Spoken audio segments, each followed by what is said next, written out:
মানুষের হায়াত মওতের কোনো স্থিরতা নাই। আপনারা আমাকে ভালোবাসেন, এর জন্য আমি কৃতজ্ঞ। আমি আপনাদের কাছে দোয়া চাই, যেদিন আপনাদের কানে যেদিন খবর আসবে সাইদি নাই, একদিন ইতিহাস থেকে আমিও হারায় যাব। কিয়ামতের দিন আল্লাহ যেন আমাকে মাফ করে দেন। আমি কিচ্ছু চাই না আল্লাহর কাছে। আল্লাহ যদি বলেন কিয়ামতে তোরে মাফ করে দিলাম, এর থেকে বড় পাওনা আমার নাই।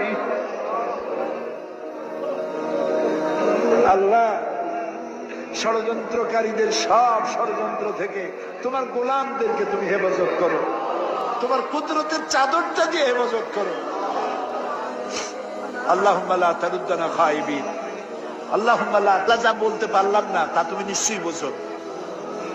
আল্লাহ একেবারে খালি হাতে ফেরত দিও না।